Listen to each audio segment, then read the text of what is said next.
All right, welcome to Urban Creates Podcast, The Beautiful Game of Life. Today we have Laura Biondo. Hello.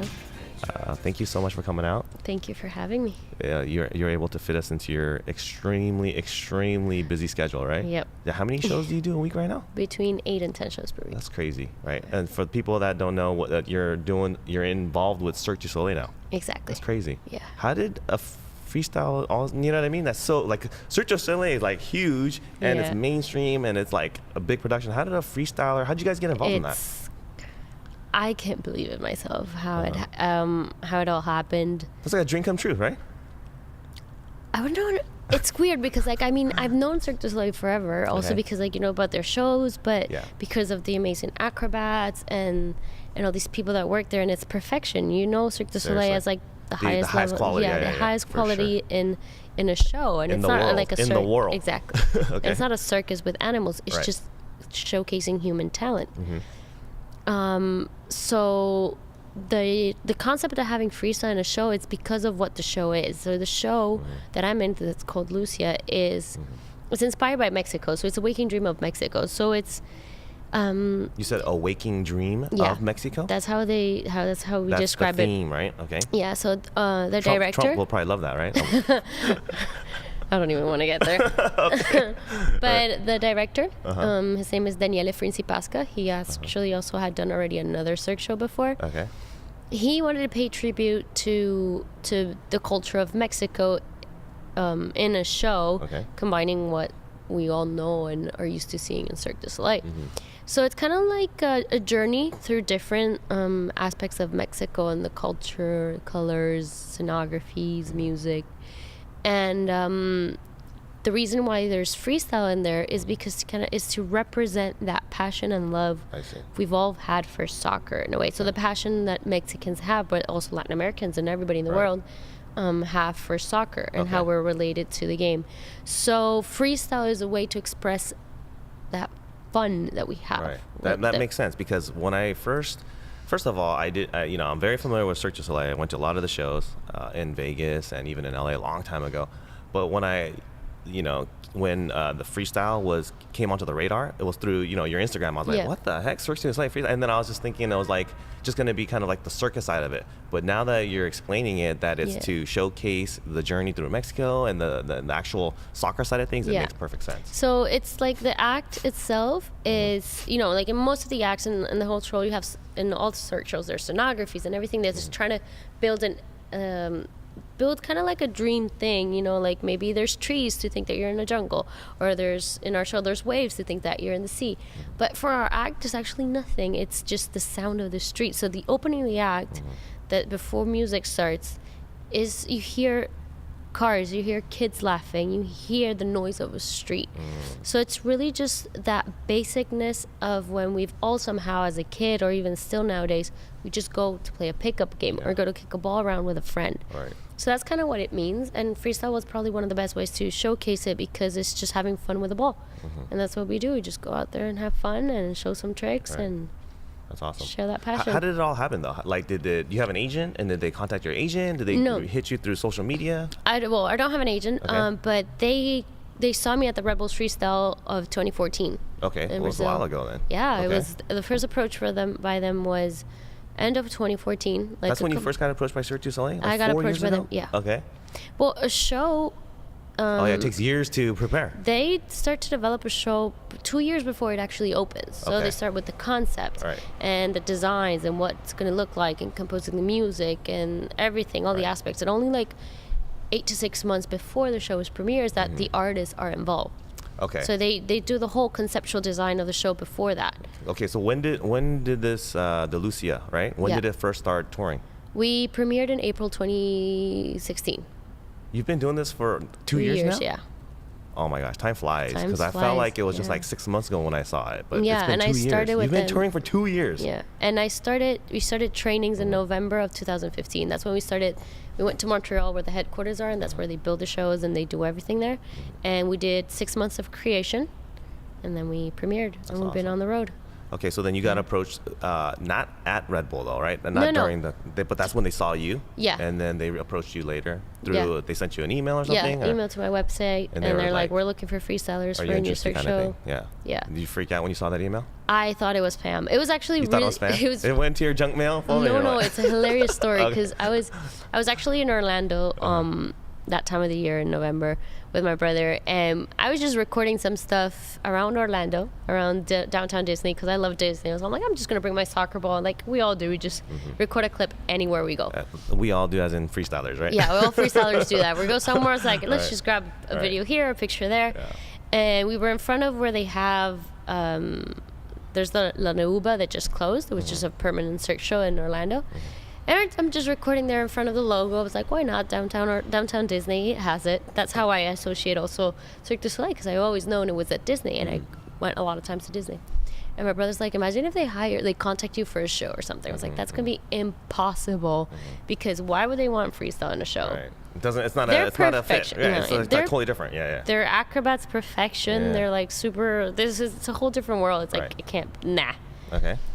I go then to, like, a few days later, I go to the Red Bull freestyle in Brazil. I go back to Orlando, that we were there for some stuff. And like a week or two later, I get the email. And I was like, this. Yeah, it's like a joke kind of thing, right? Kind of. Or did you like first think maybe your brother was involved in the joke kind of thing? No, I didn't. I saw Cirque du Soleil, and I'm like, and like kind of like an email that you see with a subject that you kind of understand it's an inquiry. Okay. And I'm like, this is weird. Okay. It's got to be spam. And I just opened it, and it was like, it's kind of like those inquiries you get for some jobs that you can't believe is actually true. Right. And then I called my brother, and he started cracking up. And that's how it all happened. It's crazy. It's hilarious, but it is. And then... But then you knew later that they saw you at Red Bull? In exchange of emails, that's how I came to know that, yeah, we saw you there and this and that. Performing. And in the competing, yeah. How'd you do on that one, by the way? I arrived third in that one. Okay.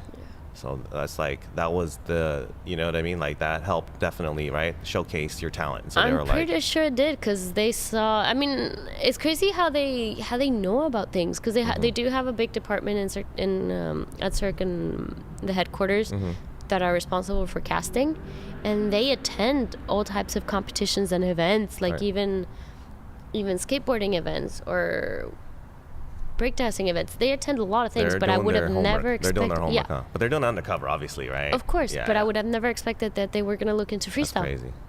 Never ever. And for them, I guess freestyle falls under the category of what they call manipulation, so like juggling stuff. Yeah, because it goes back hundreds of years, right? Yeah. Performing, right? With freestyle, right? Yeah, exactly. Well, let's go into your, like, since you mentioned your brother, let's go into your kind of like your upbringing in childhood, right? So you said earlier we were talking, you were born in Venezuela? Yeah, I was born in Venezuela. in Venezuela. Born and raised there. Yeah. How old were you until you left Venezuela? I was 10 when I left, and I moved to Miami first. Okay, with your family, obviously. Yeah. Okay. We stayed there for like 3 or 4 years. Then moved to Italy. Okay. And then for like 2 or 3 years, I was back and forth between Italy and Miami. And then I finally stayed in Italy for like 10 years, and that's when I kind of started freestyling. Okay.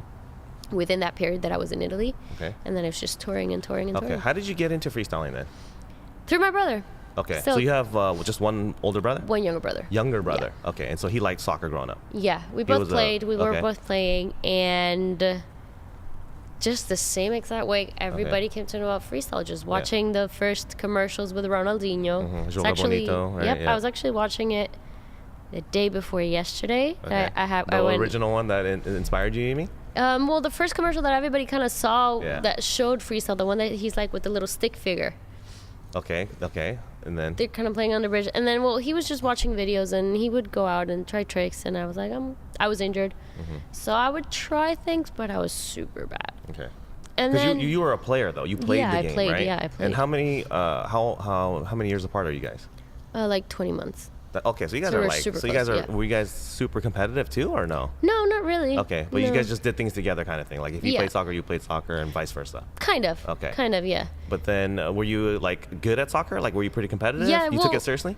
Yeah, I was playing professional in Italy. You were playing professional soccer. Yeah. So you were getting paid to play soccer. Well, unfortunately, in Italy, it's like that semi-pro kind of category, right? Where Italy, you're a pro player, but you can't make a living off of it necessarily, right? Women in males, yes. Women in Italy, they don't really get paid. Okay. Because even if it's professional soccer, it's not. They don't officially consider it like a professional thing. But it is a professional league. Yeah, and it's professional level, basically, right? Yeah. So you're playing professional soccer in Italy, and then how old were you at this point when you were just messing around with freestyle then? I started messing around with freestyle end of 2007. Okay. 2008, so I was like 18. 18, okay. 18, 19. Right. But it was end of 2018 where I was like, I met more people about, like, I've been seeing videos, and I had met already freestyler, and I was like trying things already. During 2008 I went to the males Red Bulls freestyle in Italy. Okay. And I competed there, but I was so bad. But this is what year? What year is this? 2008. 2008. And so how many years have you been doing freestyle when you decided to go into the Red Bulls freestyle and compete? Well, the thing is that I kind of started 2007 just with my brother playing around, and I met a few freestylers and they taught me a few tricks, and I was like, oh, this is quite cool. But I was kind of injured, so I was still like wanting to go back to play. Yeah. But I started getting to know more, and I started to doing more tricks just for fun. And then I went back to playing. Okay. But I still was doing tricks, and through these freestyles I have met in Italy, some of the people that were involved in organizing the Red Bull, they told me, well, why don't you come to the Red Bull? Why don't you compete? Yeah, exactly. So they made me compete with the guys. Oh, they did? Because they didn't have a female category at the time? No. Okay. So then how are you that confident to jump into a Red Bull event and compete when you've only been doing it for a little bit? It's just me. You got that kind of confidence. I don't know if it's confident or not. I'm just like, why not? Let's just do it. Yeah. Okay. So did you have to first of all, do you have to pay to compete in that one or no? No. And they it was kind of more like just they invited me to compete. Is it like an invite thing? Yeah. Okay. Because I don't even know how the guys. Right. That was my first time I really got in contact with the freestyle world. That's when I met the first real. Like, I had met one freestyler before. Right. One or two online, but that was the first time I came in contact with the Italian community, for example. Okay, the Italian freestyle community. Yeah, exactly. Okay. But like even in that time, they're super good. They were not. Yeah, they were. Yeah. Yeah, so then when you got, okay, fine. So first of all, maybe you didn't know what you were getting to before, but when you got there, did you freak out? Like, oh, these guys are, you didn't freak out even when you saw that? Because I didn't even realize who they were. I didn't know anything about freestyle. I'm saying when you saw the level. Because, like, let's say, for example, you're going to compete, and you're seeing that this guy's doing, like, crazy around the world, on the street, and you didn't freak out because, like, you said you weren't good. No, like, what level were you at then? I was really bad. I was just couple around the world. And no, really. I can find you a video. There's videos out there? Okay. Well, they're private because it's so embarrassing. Okay. If I see that, I'm like, oh my God, I did that. Okay. I could do what? If you're around the world. I mean, it was that time when I even did the trick where you grab the Red Bull can and you put the ball on top and and it's like, oh. Yeah. Now you can't like do like stuff like that, right? No, it has to be more. See, I was doing that back then, so it's embarrassing. Not embarrassing, but it was like back then. Yeah, it was early, right? Yeah. It was early in the. I mean, sport. I hadn't even been doing it seriously. I was just I learned a few tricks. I maybe did a hop around the world, and I did around the world, and maybe a crossover. Okay. I did a few tricks. So, so you had a good experience. You enjoyed it. Yeah, definitely. And I think it was also that thing about me that is still up to date. The fact that, I'm a girl, but I can still do what you do even if you're a guy. So I kind of like, that's why I think I wasn't scared. Because for me, it was like, I never took that even when I played soccer. It was like, oh, you can't play because you're a girl. Like going to pickup games. At times they'll be like, no, you can't play because you're a girl. They will treat you like a girl. And it's I'm a girl, but I can still play like you do. Okay, so how'd you do? You came in like 5th place on that first one? No, I arrived to the top. I don't know. You placed in that one? Like top something? Like, even if it's like top 40, it's pretty. No, it was either top 16 or top 8. I don't know how I got it. Oh yeah, it was so. I mean, I think it was because it was just I was a girl. Okay. And I don't like that. But I mean, back in the day, it was just like my first contact with the freestyle world. And after that, I just started to get to know more people, watching more videos. And by the end of 2018, I was like, I'm not going to play soccer anymore. Because I was a little bit tired of competing. Not really competing, but it was like, I didn't feel free anymore playing soccer because there's a lot of bureaucracy. There's a lot of like corruption in the soccer world, like how we know. And it's like, if you don't know the right person and if you're not liked, maybe you don't play or this and that. It wasn't as fun anymore. And I enjoyed freestyling. Okay. And then by 2009 is that I started getting like a few gigs. Serious? Oh, you started getting gigs already? After like a year or so of freestyling? Yeah. How were you getting gigs? Through your social media? Is that why? Yeah, I just started connecting with people. I started, okay. it was Facebook. It was still not Instagram or whatnot. And it was like posting a few videos. Okay. And just started, just by watching videos and seeing who was friends of who, I just started connecting to people, and then connected with the right person that contacted me for a gig, and then it kind of builds up, because like once you go to a gig, to a job, you meet someone, and then that person maybe recommends you, and then you meet someone else, and that's how I started. And how was the experience of getting your first gigs? Like, was it crazy that you're getting paid to do this now, and was it exciting at that time? It was super exciting. It was unbelievable. How much was your first gig? $50? $500? I don't remember, but I can't even remember. Was it in Italy? Well, I did. My first gig ever was in 2007. It was even before. Oh my it was like, because I met in 2007 a freestyler that taught me a few tricks, and he passed his contact to his manager, and straight away I could only do a crossover and a hop around the world. What was the first gig then? It was show before. It was like they had like more than 10 freestylers, freestyle, or around 10 freestylers, freestyle before a game in Rome. Wow, so in front of a game. Yeah, it was. Okay. But we weren't, and they didn't allow us to be inside the pitch. Okay. But we were in the around part. On the outside, kind of like the activity to get people excited and all that. On the tracks, yeah. Okay, but you were inside the stadium though. Yeah. Oh, okay. So we were on the track. This is right before the game started. Right before the game started, okay, exactly. Like a pre-game show. Yeah. Oh, okay, and you got paid for that. Yeah. That must have been super exciting, right? Yeah, and that was one. That was like not even $100, I think, or I can't remember, but it was exciting. It was, of course, because it was also. It was the local game of the two local teams in Rome. Like a derby, right? It was a derby. Yeah, so big time competitive. I'm a fan of Roma. Okay. And it was Roma-Lazio, playing home. Okay, this is huge. This is Serie A? This was for me This is Serie A? Yeah. Oh my gosh. Fortunately, that day Totti was injured, and he's my favorite player, but he was up in the stands. Yeah, this is how many people were there? Oh, the stadium was packed. It was full. Oh my gosh. It was completely full. That was my first little gig. And then till like 2008, 2009 is when I started getting like contacted to do gigs. I did a few other gigs in Italy before I went into the international part, and that was 2009. And probably my first biggest international gig was the F1 race in Abu Dhabi. Okay. And that's the first time I met Abbas and John Farnworth and Dan Magnus. So that's how it slowly started to pick up. And then it was like I just kept training, and still there was no girls competition. Right. I did attend the 2010 meeting in Amsterdam. Okay. Met all those freestylers, all those legends. And always, and this is, I nowadays I think about it, and I've just bumped into some videos, and I'm like, you know how they form a circle and everybody's like just freestyling in the circle. This is like just when they're just hanging out, you mean? And okay. And they're like the good ones are in the circle. I would go in the circle. Okay, yeah. And I was like, I don't care. I'm a girl, but I can also do this. Like for me, it was like I might not be as good as a guy, but it's like, it's just having that same opportunity. But nowadays, I see the videos, and I was like, I was doing those simple tricks in front of those guys that are doing like the most insane combos. It's like, what was I thinking?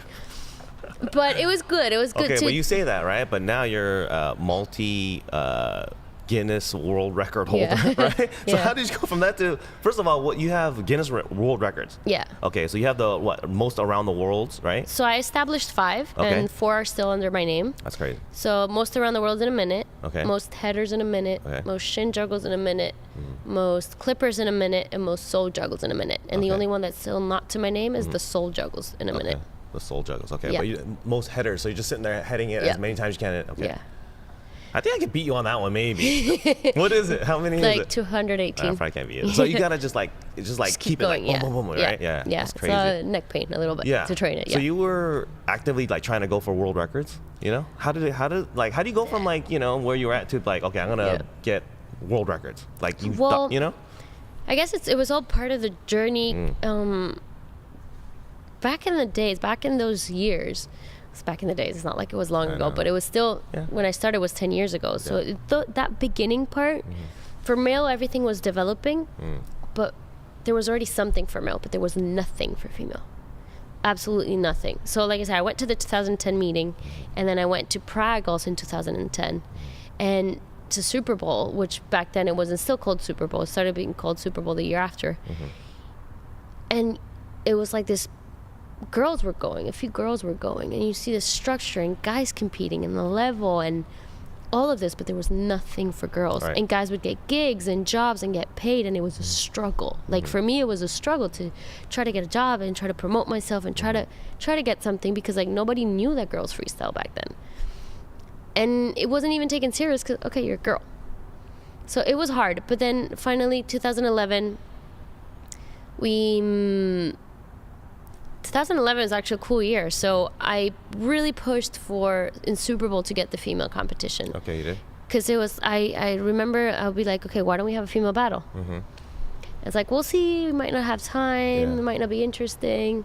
And it was like every day of that week in 2011, it's like, are we going to have it? Are we going to have it? Are we going to have a female side, right? Yeah, female, let's do this. Why not? Why can't a girl have... Same thing in end of 2010, that there was going to be a Red Bull done that year in 2010. It was like, or the next year or something, that was the one I think in South Africa. I was like, emailing Red Bull. It's like, why not have a female division? I mean, there's not enough girls to do a, national qualifier, but there might be enough girls out there to do a female world division, a world championship. So it was sending out those emails. It was knocking those doors, because back then there was nothing. So 2011, we finally, the last day was the same day. They were like, yes, we're going to do the female competition, like the final day. So it's like, okay, perfect. This is the first time. And it happened kind of like the same thing the year after 2012 for Red Bull. It was like finally they said... Like a late announcement kind of thing. But you guys were already planning on going anyways, right? But we were just attending because we liked it, just like attending a meeting to just go train. Okay, we not to compete against the guys. No. Well, I mean, also, but then at the same time, it started to become a thing about like, okay, I'm going to compete with the guys, but they're going to treat me like a girl, and I don't want that. It's like, okay, because you're a girl, maybe I'm going to grant you a little bit. No. But even if we could still compete with the guys, it's not a problem. Like nowadays, the level of the girls, some girls can compete with the guys. It's not so much about if you can or you cannot compete with the guys. It's more about like, I have the right to also have my competition. Your own platform, right? Yeah. Exactly. Not because I'm a girl, I can't have it. They're kind of just inserting you into the thing, right? Exactly. So it was a struggle those days. It was knocking those doors. It was doing those things to be like, let's do it. Why not? And I think that's also why, relating back to that question in 2008, that why would I just do a competition with the guys? It was like, because I guess I've always had that courage to speak up and be like, I'm a girl, I'm doing this, that it's male dominated, but I also have the right to be treated equally like you do, because regardless of the differences, we can do the same thing. Did your parents start to like freak out like when you were... No. Because they supported from the beginning, because I think a lot of freestylers have that, kind of this struggle where, because in the beginning, obviously, right now you're legitimate and you it's a career, right? It's a profession. But when you're just starting out, it's a hobby, and it's like, you know what I mean? Like, are you gonna go for it as a profession? Are you not? There's not real money there. You know what I mean? They didn't have that struggle with you? In your family? A little bit. My dad was like, at one point, it's like, that's not gonna make you a living. Yeah, you're not gonna be able to make a living. And it's like, you're just wasting too much time. Like, you supported me, but at the same time, it's like, you're wasting too much time training. Like, work, do something. Yeah, because you're like 19, 20, 21 at this point now, right? Yeah, well, I started when I was like almost 19. Like, end of 2008, 2009, I was 19. Yeah.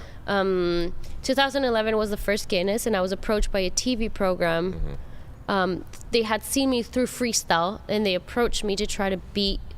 It's a TV show in Italy. That's a Guinness show, and they just beat records. And they approached me because they had seen me through freestyle somehow. Don't remember exactly how.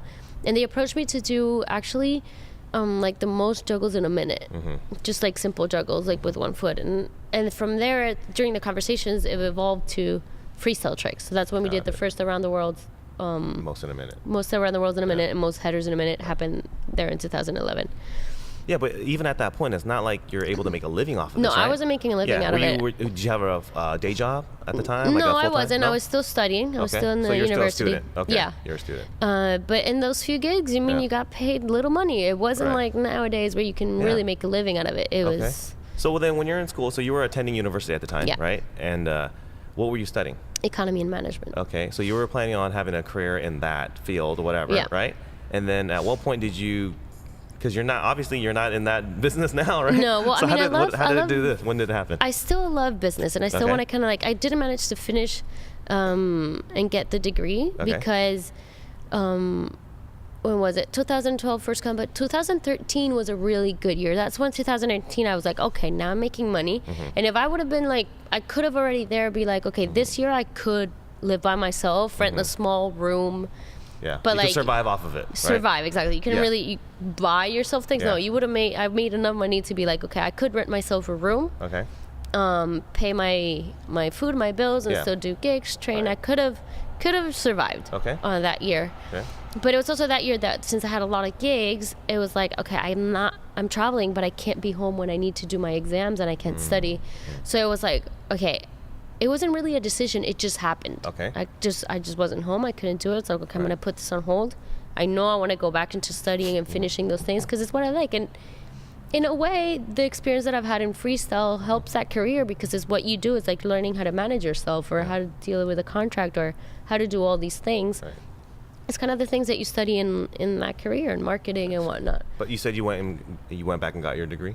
Not yet. That's something. It's my plan. My plan is to finish that side of the marketing part, like management and marketing.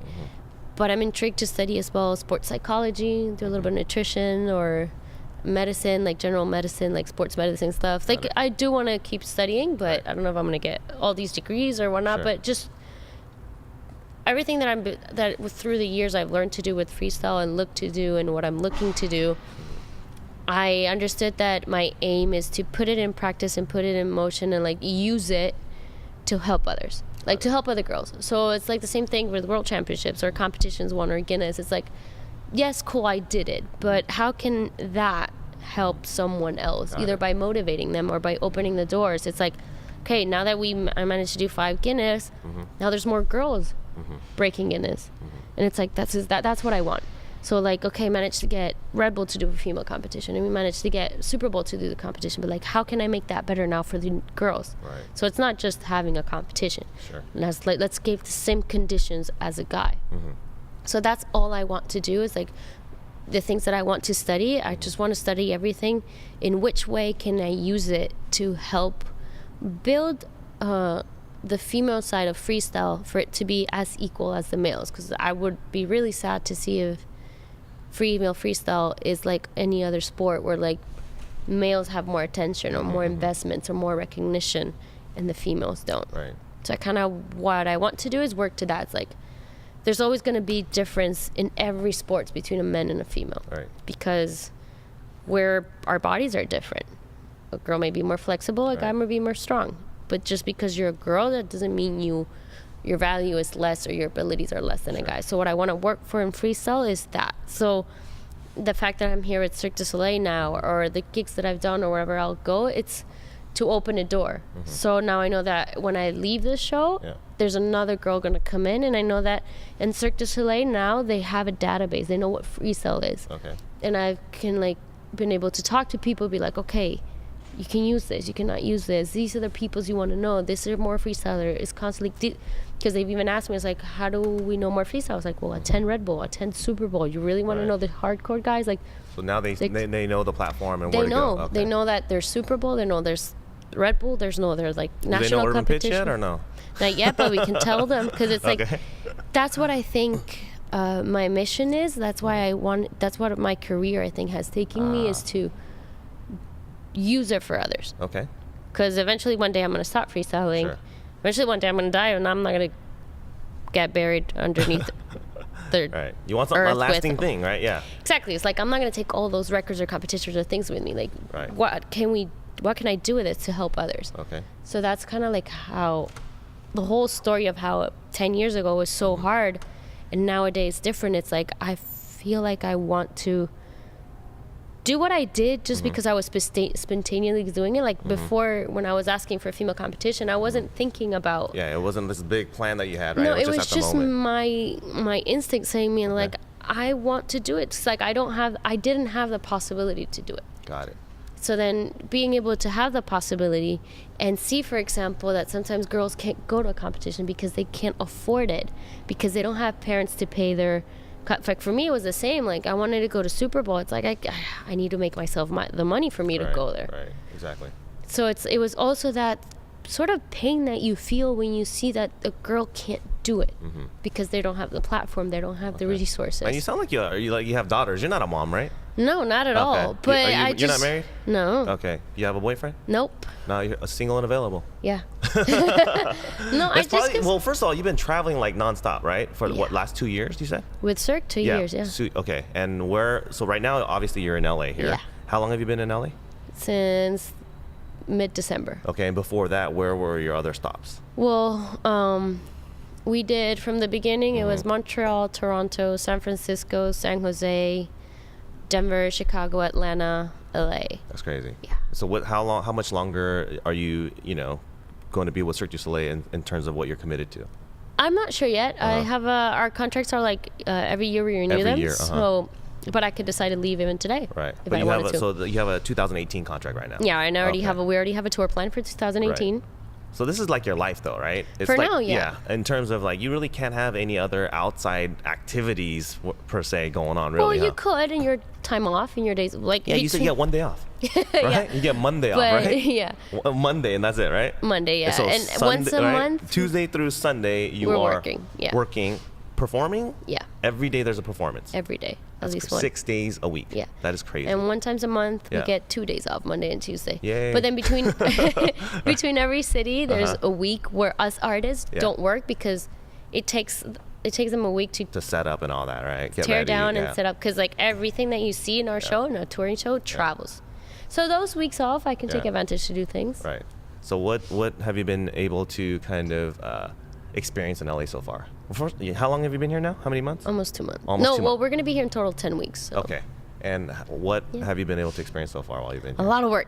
Yeah. No, luckily, this is something that in 2 years had never happened. We had 3 days off. Okay. There was some change in the tour plan and like in the Schedule. So we managed to have these actually 2 days off. And with Caitlin, we went and we did a lot of cool things. Like and this is something I really like in every city is just to go find places to freestyle and take pictures and videos and create content. Right. Not so much. I did the few of the touristic things like the Hollywood sign on the Hollywood Boulevard and here and there.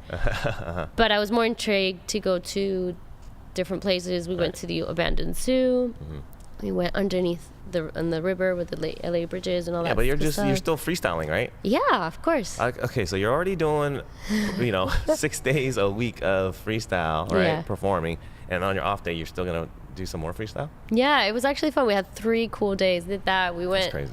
Where did we do the second day? I can't remember. It seems like a week ago, but I don't remember what we did the second day. We did Joshua Tree. Okay, so you did. Okay, so camping and kind of like that. No, we just went there. Just to film And pictures, and then we did underneath the Santa Monica Pier. It was so cool, super cold. We got soaked in the water, but we have some super cool shots in there.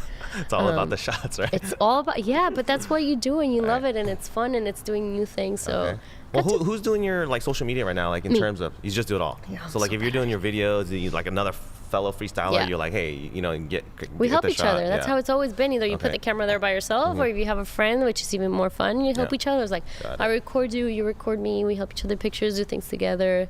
Where are you staying at right now, by the way? We're staying downtown. Is it like a hotel? What is it? Corporate apartments. Yeah. And so is it like some crazy Cirque du Soleil performers all in the hallway, and all of a sudden you go, and then guys are doing like acrobatic leaps and this and that? No, it's not like that? Not like that. That's what I imagine. It'd be so fun. Yeah, no. Normally it depends. Every city is different. This city, everyone was in the same building. In other cities, they have different buildings where they find apartments. Okay. But the most thing that you would see, since we're all together in that same building, is just people hanging out in the jacuzzi on a Monday or on a Sunday, because it's the only time we can go, because it closes at 10. Okay. And when we then if I go to that corporate apartment on Monday when everyone's relaxing, and I go into the jacuzzi, everyone's going to be super fit and athletic and talented in that jacuzzi. If you meet everyone at the same time, yeah. Oh my God. Except for a few people, like musicians or the clowners. There's a few there that are... The musicians and who? And who else? The clown. They're not super fit, but they're super cool, yeah. No, there's also not fit people outside. Right. So then, what's the dynamic like? You guys are pretty much, around each other, almost 24/7, right? You're like a family. It's a family. You're right. stuck with everybody. If you don't like someone, you're stuck right. with it. If you like them, it's you're like stuck a family. with it. So you love somebody, you hate somebody, and there's some rivalries. Are there rivalries in Cirque du Soleil? Not really. No, like really? we're like, I don't know how it is in other shows, but our show is quite okay. It's like cool. Like everyone kind of gets along. There's a few little things, but because if you're next to each other all the time, there's gonna be some arguments and stuff. What do you guys fight about? Oh, we've never really had a massive argument or fight about between people. Like there's been little diverse things, but like what? Give us an example. I don't know. We're not naming names. So it's the clown though, huh? I think it's just more like on personal side if you don't like someone or not. But it's nothing really. You guys don't fight over like outfits or food or portions or nothing not like at that? all. No, not at all. That doesn't happen. No, luckily we have a great cast that looks after each other and helps each other out. So our work environment is cool. Like, I mean, you're living with those people 24/7. It's a circus work environment though, right? It is a circus, right? Literally performers. You guys are performers. And if you go in there, like the artistic area, because like it's crazy. There's like the main tent where the stage is and the seats, and then there's the artistic tent where that's where the artists are. Okay. And you're training there, you're working out there, you're getting there ready for the show. There's physio there. There's the wardrobe people. Everything is there. Of course, there are other parts around, like people that take care, like there's a kitchen, so that we have chess, and there's people that take care of our taxes, our lodging, our... Oh, really? You have all of that We're support 120 system. people, about That's crazy. 120, 130 people that travel, and only 44 artists. Oh, okay. So there's very good support system around you guys, right? Yeah, there's like a whole big technical team that... Because the show, we're artists on stage, but then backstage, there's the whole technical team, rigging, lighting, automation, people moving props. There's that big team. Then there's like the artistic team where you have the artistic director and a coach and this backstage manager and like people doing your schedule and figuring things out. And then you have like tour services where it's people like, okay, we need to move to another city. What are we going to need in that city? Lodging, not lodging, our taxes. Like there's a big team that kind of takes care of everything kind of for you, and including the food, you said, right? The chef. Yeah. So then do you get all your meals through the Cirque du Soleil chef? Yeah, it depends. Like when there's like one show day, there's you can go there in the morning if you need to go there in the morning, and there's like continental breakfast, and there's like an omelet station, and you can make yourself your own omelet, but there's always like a salad bar and fruit. Food's pretty healthy, like for the most part. Yeah. So then, like as part of your contract, you get paid a salary, right? You get paid like what, twice a month? You get paid per show. Per show. Okay, so you get paid for each show you do, but you get like a normal, like a paycheck, right? Yeah, normal paycheck. Like twice a month. Yeah. Okay, and then includes your lodging though, like your lodging. Is part like of it? you're paid for show, and then they take care of all the other. Like if you need to go to the city, Cirque is going to provide lodging, and they're going to put you in a lodging. So you don't have to pay rent. No, you don't pay rent. You don't pay rent, and then you don't have to pay for food either because you have meals there. Well, you pay for food. I mean, when you go outside and stuff, right? Yeah, but like also I do my groceries and I keep food at home because if I don't go to work till, I don't know, maybe it's a day that I don't have training and I need, like on a one show day. One show's at 8 p.m. and you have to be there like an hour and a half before. Normally I'm always there way before because there's either trainings or your conditioning or whatnot. But let's say one day, luckily, I don't need to train or I don't need to do anything, which never happens. And I arrive there by 6:30. During the day, if I'm home, I'm going to make myself food. Right. But like since you're always there, there's always like the catering service where there's like the kitchen where there's hot meals and there's salads and fruits and everything. Do they have like desserts or what's your like cheat meal? You know, because obviously as a performer and you're getting paid to perform and you have to be like top physical shape and all that. Like I imagine the food there is pretty healthy, but like. What's your? Are you like a pizza girl? I know, but are you like a pizza girl? Like, what's your like? Because you got that Italian side of you, right? Yeah. Is that I don't know? If pizza is really considered Italian. No, I love pizza. Okay. I try to eat healthy during the week, but I always have my little bag of either with chocolate or something there that you can just grab a bite. I mean, you're not going to do it every single day. At times yes, at times no. But everything is in really a lot of moderation. Right. And of all course, about moderation, huh? Yeah, like everything. You know when you're exceeding, and you know when you need to. Okay, I need to stop on maybe the carbs and the sugars, and I need to maybe work out a little bit more. But you're allowed to eat things, and even at work, there's we have a Nutella jar, and we have desserts, and we have Oreos. Have you guys done like like the street tacos? You guys ever go like a bunch of you guys get in a car, but like, dude, let's go get some late night street tacos? It kind of happens, not like that, but like every now and then, like since Sunday, Monday's our day off. In and out. We tried that yesterday, for example. It was good. Yeah. You liked it? Yeah. That's it. Yeah, it doesn't sound like you. Like that's like In and Out, so good. I've had better. I don't know. It's definitely a really good burger for a fast food burger. I really liked it. I don't know. Just like we try also umami burger like 2 days before that because we had. Like our days off is when you're like treat yourself to those. Right. I don't have a burger during the week. Okay. If I'm gonna have a burger, I might have it on a day off. That's on your day off. Okay. But when I have pizza, it's gonna be on my day off. And when I have loads of ice cream, it's gonna be on the day off. Like day off, okay, treat it really as a day off. During the week, you started like also because you need to know what you're gonna eat and have enough time to digest if you're gonna train or whatnot. So and you also need to learn to eat what your body needs to be able to perform right because you need that fuel. Okay, so that's your day off is Mondays, right? Yep. Is that date night as well? Sunday nights. Sundays is your free date night. Yeah, it's a day to go out. The night to go out. There's lots of guys and girls in LA, right? Obviously, right? Are you ever getting like approached at shows? Because you must have like fans no guys are. We're not really in contact with the audience. Okay, but then through social media. Social media. You must get a lot of DMs. No, not really. No, you don't get DMs? I haven't gotten DMs lately. No, but Sundays are a night to go out. At times also Monday nights, but not really go out Monday nights because on Tuesday you have to be back on. Right, you have to be ready. Yeah. So what kind of things do you do for fun on your day off at night then? It really depends. At times we try to go out dancing if we want to go out dancing or to a bar, or at times we even stick around at we call it the big top, the tent. Okay. Because we might just have a few drinks there, put some music on, just hang out, chill. Really depends. What kind of dancing places have you guys gone to? Like a club or what? Well, I haven't really gone out much in LA because I've just been really busy with work. There's been also some Mondays that I worked, so I didn't even get a Monday off. Okay.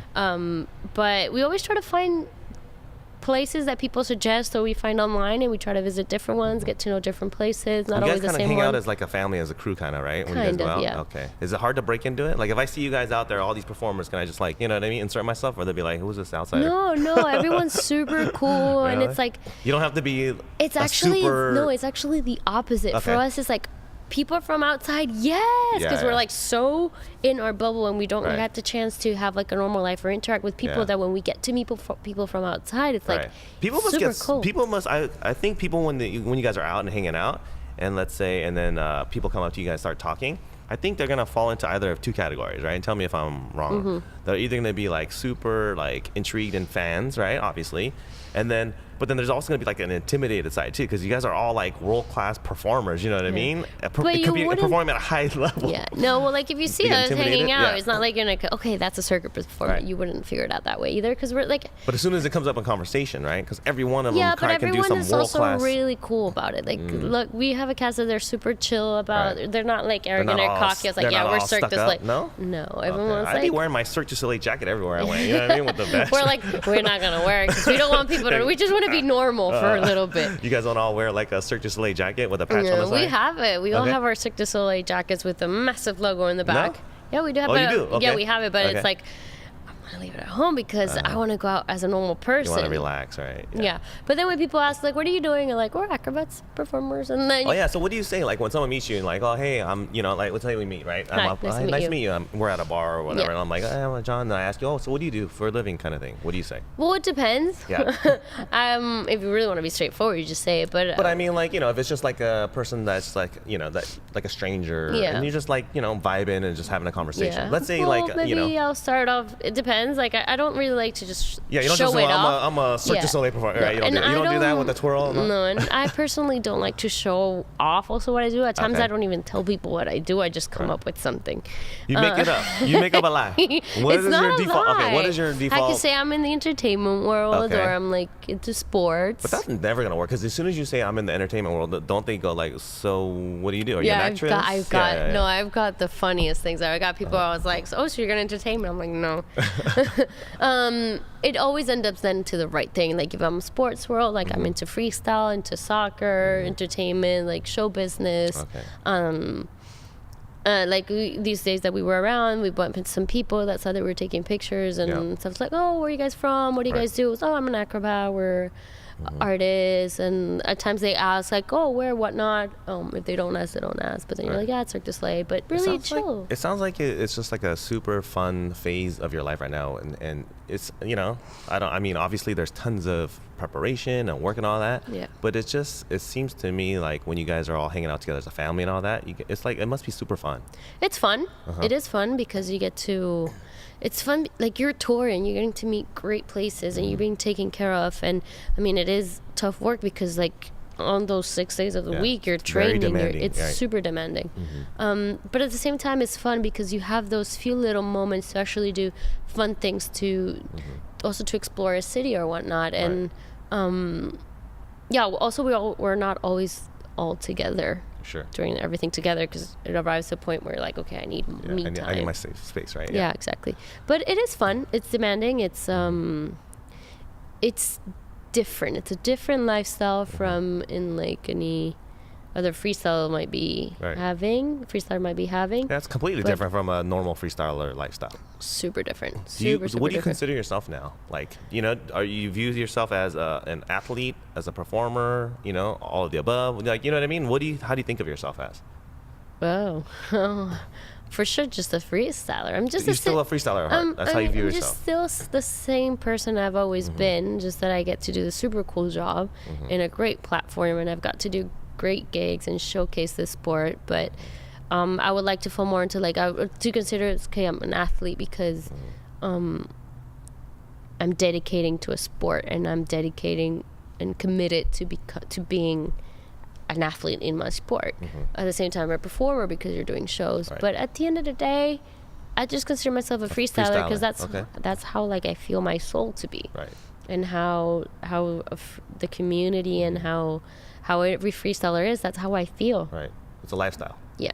Do you kind of miss the competing side? Because obviously you can't compete now, right? Do you miss the competition and competing? I miss this. I miss the community so much. You do? So much. It's like I'm hoping that like Super Bowl this year falls into a week off that I have. I'm hoping that I can attend Red Bull. Like I'm hoping to, and when I go to cities, I try to meet with freestylers. It's hard because of the schedules, but I try and I look for it because I miss it. It's my real family is the freestyle community. Okay, but you can't compete anymore though, right? I could if I had like time off. I could. Okay, but so it's just that, would you? Like, you know what I mean? I want to. If I had the chance, I probably will. Let's say, for example, you had like a 2 weeks off, right? And then like Super Bowl happened to fall in, or Red Bull, right? Would you go and compete? Yeah. You would? I don't know how I'm going to do because it's hard to train. Like you don't have the 4 or 5 hours a day that you would have normally to train. But you would still go. But I would still go. You wouldn't have like, because you're dedicated to, you know, performing right now, right? And that's where you're spending all your time and effort.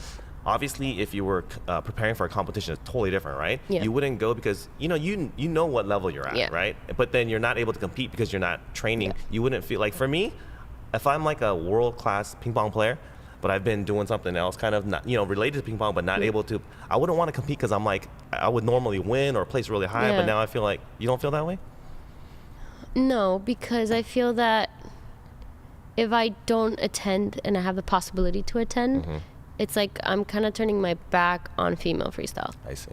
So the fact that if I can go there and I can still be there 10 years after the first time we did a competition or not, or 9 years after, I can still somehow, even if it's just with the presence, I think I hope that I can still send out that message of like trying to help female freestyle. You know what I mean? I don't want to abandon the freestyle world. I don't want to abandon female freestyle. Well, let me ask you this. Excuse me. So like, you know how the freestyle community is really tight knit, but then there's also disparate parts to it where some people are like all about the lifestyle and not so much about the competition. And is there like any backlash in the sense of like you're not because you're performing and you're getting paid and it's not necessarily like freestyle? I mean, some hardcore freestylers may not consider it like freestyle what you're doing. Is there any like kind of like, backlash or like, separation from the freestyle community because of that? Well, to be honest, that's something I've learned even more here working at Cirque du Soleil. And this is something that I think every freestyler, if they could, I think if a freestyler would live this experience, they would probably finally understand that, especially the hardcore guys. Because I understand, like, if you're not hardcore, if you don't know how to do the tricks, you're not considered freestyle, why not? But there's two aspects here. Okay. the arts and the sports. Okay. The show part and the sports part. And when you're doing it as a show, you're not doing it for yourself. You're doing it for someone else, the audience. Okay. You're doing it to share with them a feeling, either your passion, or to make them feel passionate about the sport, or to remember a moment in their lives. You're doing the show to give something to others. So if a hardcore guy would come to me nowadays and be like, no, you can't be considered a freestyler or not because you're doing that, and you just do around the world on your show. It's like, I am doing what I'm meant to be doing as a performer, and that is sharing something with the audience. Okay. And that's something I feel freestylers should understand. A show, it's not about a platform to showcase that you can do the hardest, most technical things. Whoever's watching you is not understanding what you're doing. You're just still moving your legs around the world. Even if it's a 1 revolution, 2 revolution, 3 revolution, a combo or not. They don't care. They don't understand that. Right. They're just amazed about your ability on how you can control a ball. So a show is about giving to others. I see. Competition, that's where you can really focus on that technical level. Showcase that technical ability, right? Exactly. That's so it sounds like you've had some conversations then with freestylers maybe but on this, huh? I was in that, I was also in that mentality at one point. You were saying like, before, right? Yeah, I was like, okay. Oh, you're not a freestyle, like, no, certain not things? really. It's like, okay, like, there's guys doing shows that they just do maybe one around the world. I mean, there's still people that it's exaggerated. Okay. But I was also at one point, and I was like, yeah, if you don't know how to do some hardcore stuff, you can't really, like, you're not deserved, or you're not worthy of doing that, you're saying? Gig. Okay. And it's like, now I understand. It's actually, I see. I mean, don't take it to the extreme when there's people like maybe just doing one around the world, and maybe because they take their shirt off, oh my God, wow. Like, there's always still like, within that, yeah, no, I don't want to be like rude or anything to anybody. I gotta respect all the styles of freestyle, but like, even when I'm performing and I know that I might not be doing the hardest tricks, like, you are committed to doing good. It's not like you can just do the basic like a super basic thing and that's it. Like, it's not, I don't want to take it to that extreme. Like, if it's not important, the level, it is important. I mean, even to do a show, you need to stay like in shape to be able to do the tricks that you're doing. But it's like, there's a big difference, and you learn to appreciate what both things are about. And when you understand that it's not about yourself, that's when you really understand and can appreciate the fact that you can train and be the most technical and best person out in the world. But when you're doing a show, you're thinking about someone else. Yeah, think about the audience, right? When you're competing, you're thinking about yourself. And I think that's a very important difference freestylers should understand, to learn to respect and appreciate that maybe the most technical guy out there will do a show with the simplest tricks, but because maybe the simple trick is what people get amazed by. Got it. And that doesn't mean that you're not going to be showcasing what freestyle really is. Freestyle, sooner or later, people will really know what freestyle is, and they're get to know more about like the harder tricks and whatnot. But it's 2 different elements. Got it. It's really 2 different things, and with time, the level of shows is even higher. There's people doing like higher tricks in a performance. Right. But you learn to structure a performance based on an image that you want to play through your performance. You know what I mean? Okay. So what do you think about the F2 freestylers?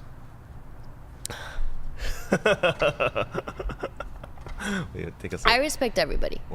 Everybody's free to do whatever they want in life. Okay. And that's my philosophy in life. I like people to be free to do what they feel like doing. But it has to come from within. It has to be real. Okay. I don't like when sometimes, and this is, I feel, like a subject about society as well. It's like